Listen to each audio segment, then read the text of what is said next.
Indigenous people have lived in this area since the beginning of time. Each culture has followed a way of life carefully designed to respect nature and preserve the balance between the ocean, the rivers, the trees, the animals, birds, and other people. The elders say the people have always lived here. They did not travel from somewhere else.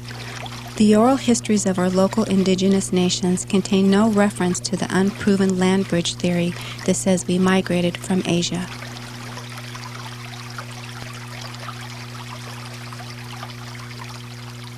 Before Humboldt County and the state of California existed, several indigenous nations lived in mutually acceptable geographic locations. The Yurok people lived along the coast, from Trinidad up to the village of Requa, where the river empties into the ocean, to the village of Witchpeck, located right before the confluence of the Klamath and Trinity rivers. The Hoopa people lived from near the mouth of the Trinity River to above the mouth of the South Fork of the Trinity. The Karuk people are located along the Klamath River from Bluff Creek to Happy Camp and beyond. The Wiyot people live along the lower reaches of the Eel River and along the Mad River, as well as throughout the Humboldt Bay and inland to Blue Lake. Keep in mind, these are broadly defined terms that identify groups of people. The Cholula, or Redwood Creek, have their own identity, and many people belong to this culture. In the south, you will find the Mattole people by the Eel and Mattole River regions. Due to the intermarriage between cultures, some tribal names aren't as common. Some tribes were practically destroyed by settlers, and some were forced to relocate. This area is unique because each culture was a village-based society with their own language and customs. There are still many Native people today who live in these places where their ancestral villages once stood, and they can proudly tell you the names of their home village. The current locations of reservations and rancherias are set on only a small part of the indigenous areas of the Native people.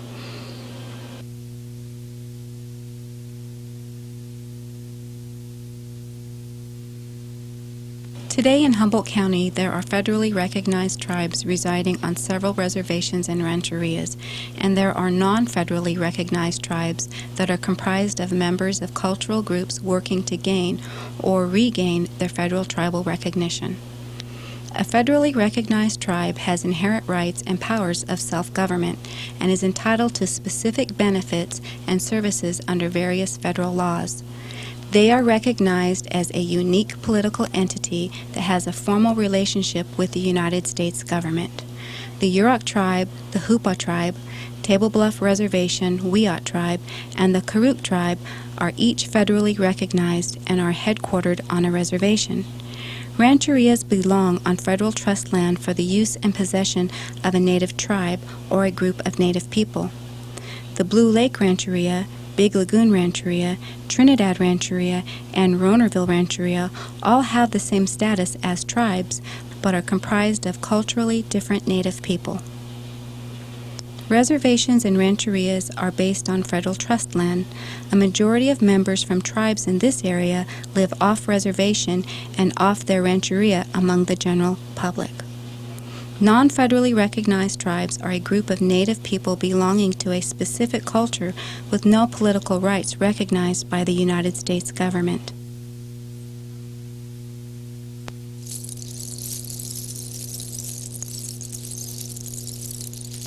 The indigenous religions of the area are diverse and not easily explained.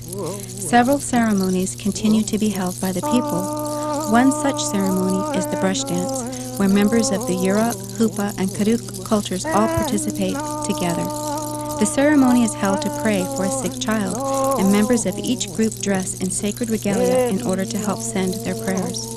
During the ceremony, songs are offered by members of every group, and each piece of regalia and each basket used is considered to be a living member of society with a spirit. Other ceremonies, such as the white deerskin dance and the jump dance, have specific spiritual meanings that have been passed on for thousands of years. Each member of society, from an elder to a baby, has certain roles and certain rules to follow within these ceremonies. These roles and responsibilities are also meant to be followed in tribal communities and society in general.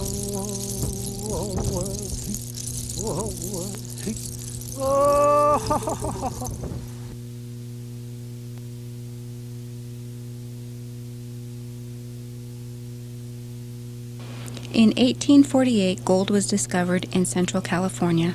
Hundreds of thousands of men invaded the homelands of California's indigenous people, wreaking massive environmental destruction. The methods used by miners and settlers to find gold reflected their views of native people and the environment. The popular myth and image is that of a single miner with a pan who looked for gold in streams.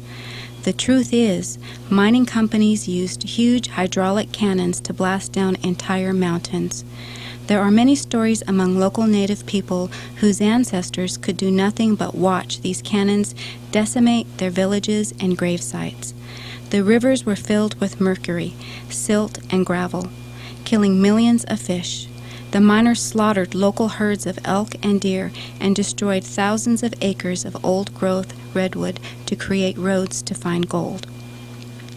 These men are described as heroes, legends, and pioneers, but the truth is many were slave traders, thieves, rapists, and murderers, spurred by a government in the name of manifest destiny. From 1849 to 1880, they committed tens of thousands of murders among California's indigenous populations. There was no such thing as an Indian war in California. Militias and settlers killed native people of all ages whenever they could, most often when the people were conducting their religious ceremonies. This was when they were together and most vulnerable to surprise attacks. There were no funerals held for the thousands of people who were murdered here in Humboldt because the survivors had to keep fleeing. Many of the baskets and regalia items taken after massacres in this area were sold to museums and collectors by the murderers themselves. Few women traveled to look for gold, so miners and settlers raped thousands of native women and girls in their villages and at military concentration camps. These prison camps were located at forts such as Fort Humboldt near Eureka, Fort Gaston in the Hoopa Valley, and Fort Turwer in Klamath. Hundreds of native people died at these camps because of filthy living conditions and physical abuse. The native people imprisoned at Fort Humboldt were fed in troughs and kept in barbed wire enclosures with no roof. This is recent history involving the great-grandparents and grandparents of many local native people.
During the gold rush in California, 9 out of 10 native people were murdered.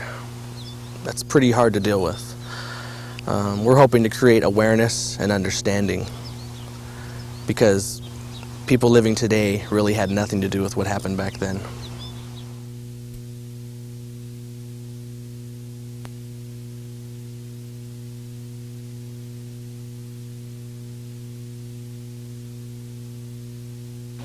From the late 1880s to around 1925, indigenous children from this area were forcibly taken from their families to faraway re-education centers. Often called boarding schools, these places were designed to annihilate indigenous culture, language, and religion by forcing the kids to burn their native clothes, learn English, and become Christian. Because Native people did not have United States citizenship until 1924, the parents had no legal means of preventing this child theft. The National Indian Boarding School System was created in 1879 by Richard Henry Pratt, a former Army officer. The re-education centers, or boarding schools, were based on military-style standards and harsh punishment. Even starvation or death was dealt out to kids who didn't conform.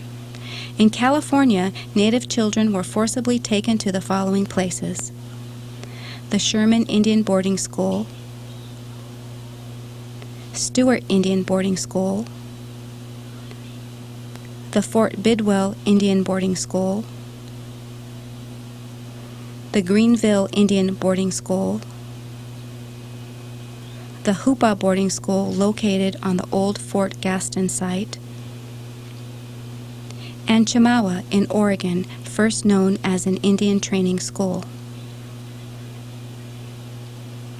Siblings were often forced to attend separate centers to break up the family structure, and family visits were not permitted. These children were often first taken from their homes by government social workers. They suffered physical, mental, and emotional abuse at the hands of teachers and others at these re-education centers. Generations of Native kids were made to attend these places. By 1935, some of these boarding schools were shut down, and living conditions had improved so that some Native kids could attend these schools by choice. Those kids are now in their 70s and 80s, and some have good memories of these places, and some have bad memories. Regardless, Native people have a very different view of the U.S. public education system due to this history. Despite this assault on our people's cultural and political sovereignty, Native people from this area have fought to protect the sovereign United States since World War I. Those who served in the First World War did not even have to, because they weren't considered U.S. citizens until 1924, 6 years after the war ended. In World War II, the Yurok, Wiyot, and Karuk people again sent their sons and daughters in harm's way to defend their country. Many Indigenous people sacrificed their lives in these wars. Their stories are well known among the Native communities, and there is great pride of our veterans from all conflicts. Per capita, more Native Americans have served in the U.S. military than from any other ethnic group in history. In 1978, the Indian Child Welfare Act, known as ICWA, was passed in Congress. It is a federal law that regulates child protection proceedings involving Native children. It pertains to any situation involving an Indian child in foster care, adoptive placements, or the termination of parental rights.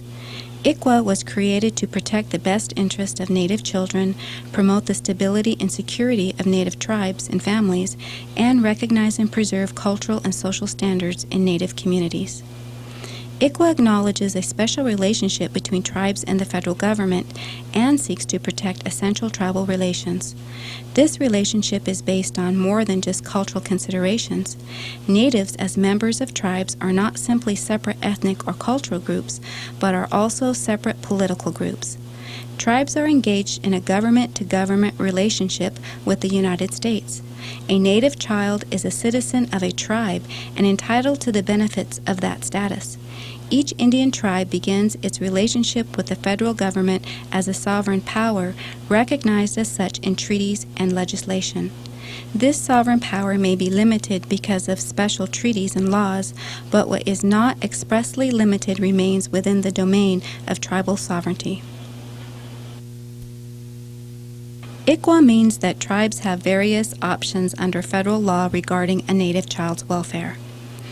A tribe can develop its own system and exercise authority and control of the case consistent with tribal law. A tribe can choose not to be involved with a Native child custody proceeding. Under Public Law 280, the state has concurrent jurisdiction over child custody cases and must apply the minimum federal standards to Native children custody cases, whether or not a tribe intervenes in the case. A tribe can choose to become involved only in a limited capacity, such as providing testimony as a witness for another party. A tribe may choose to become fully involved in a hearing with many people affiliated with the tribe present to fill various roles. In state court proceedings, these are the minimum federal standards to be followed regarding child welfare. States defer to Indian social and cultural standards relative to treatment, services, and placements. Requires expert testimony and high burden of proof regarding the impact of continued custody. Involve the interplay between federal, state, and the tribal law. Impose procedural and substantive requirements at the state level. Apply to state court proceedings whether or not the tribe intervenes. Apply to tribal court only if adopted by the tribe. Child custody proceedings in state court include intervention, notice, counsel, and information.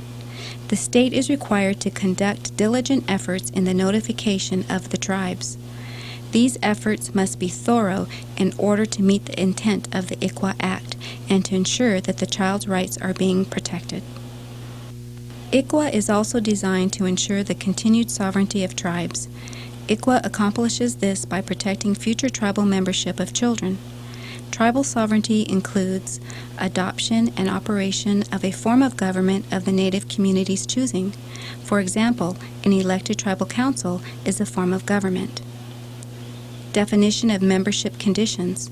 For example, roll numbers, blood quantum, and allotment numbers can be used to define tribal membership.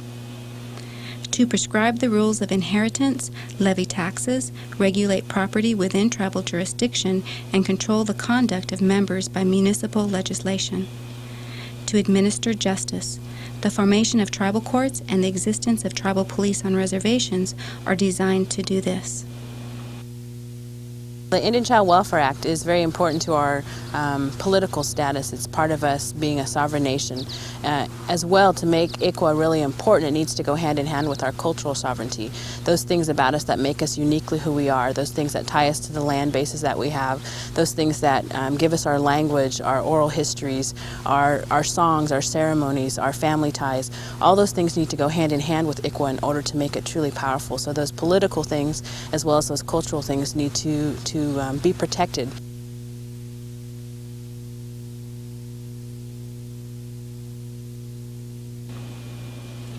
In 1970, United Indian Health Services, or UIHS, was formed due to the efforts of local Native people. The UIHS mission is to provide culturally sensitive, high-quality, and comprehensive health care services to the Indian communities of Humboldt and Del Norte counties. Blue Lake Rancheria, Big Lagoon Rancheria, Trinidad Rancheria, Resagini Rancheria, Elk Valley Rancheria, Ronerville Rancheria, Smith River Rancheria, the Table Bluff Reservation, Wiyot Tribe, and the Yurok Tribe all own UIHS as an organized project to benefit the health of the local Native people. Representatives from each rancheria and tribe serve on the UIHS Board of Directors, so UIHS is not a tribe, it is a tribal health care organization. There are 2 other tribal health care programs in the area, Karuk Tribal Health in Orleans and Kamau Medical Center in Hoopa. Due to the drastic changes in living conditions and traditional diet over the last 140 years, the health of local Native people has been in a state of severe crisis. Diabetes, domestic violence, drug abuse, and alcoholism did not exist among Native communities prior to contact, but these conditions are here now. Over the last 30 years, UIHS has been dedicated to combating these problems through health education, medical and dental care, child and family services, diabetes prevention, and numerous other programs. The healthcare emphasizes prevention, is holistic in nature, and designed to respect the history and cultural sensitivity of the patients. The new Padawa Health Village near Mad River Hospital is an example of this model of holistic care. It is set on 40 acres and is designed after local native architecture. The Two Feathers Native American Family Services is a chartered entity of Big Lagoon Rancheria and is also a federally recognized nonprofit agency. Two Feathers provides child and family service programs to Native Americans who reside in Humboldt County. Two Feathers cultural groups for youth ages 4 through 18 provide a forum for Native American children to learn about their culture, traditions, and practices while dealing with the issues and challenges that are the result of historical trauma their families have undergone. Two Feathers also acts as an educational resource to the local community on issues such as ICWA and cultural competency.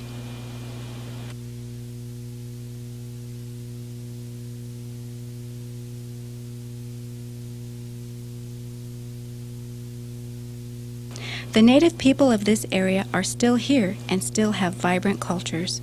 Despite the many problems we face, our people are healing generation by generation. There are very strong cultural and family ties that can be witnessed at our gatherings, sport tournaments, and special events. Our ceremonies help guide and heal us, and our elders continue to teach our history and our traditions.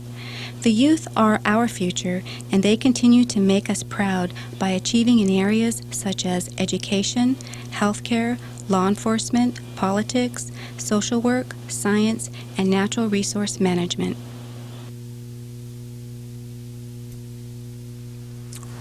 As a young person growing up, one of the overlying themes is we live in two worlds. We live in a dominant culture, and then we live in our traditional world, in our traditional culture. It was always taught to me that it's important to be able to live and thrive in both. And to do that, I really think it's important, especially for communities and people who live near Indians and who live near Indian culture, to be able to get a look into it and see the beauty of it, see the power that it has, and realize that it's a culture that's ancient and we're still struggling to practice it. We have to give certain things up in another life to be able to do our culture, participate in our culture. Culture is not just during the summertime or during a dance. Culture is all your life. You're Indian all your life, and so you have to live your culture all your life, practice it all your life.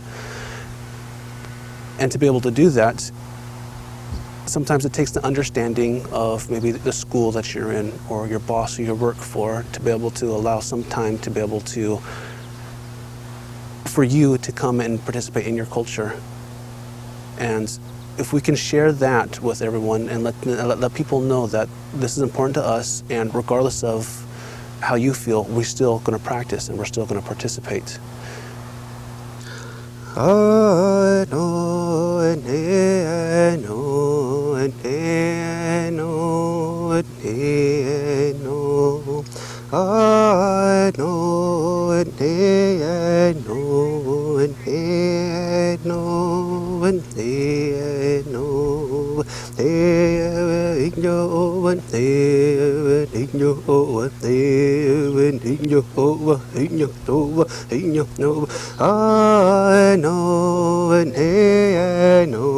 and I know,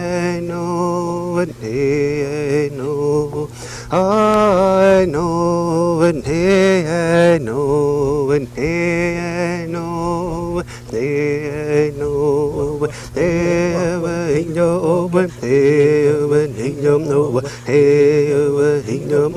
I know, and I know, and I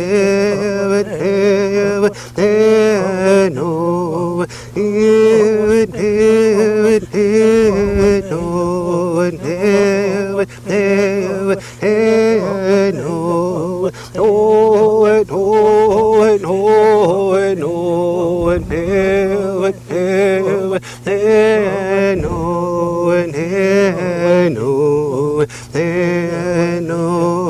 I know, I know it, hey, no, hey, no, hey, no, hey, no, hey, no, hey, no.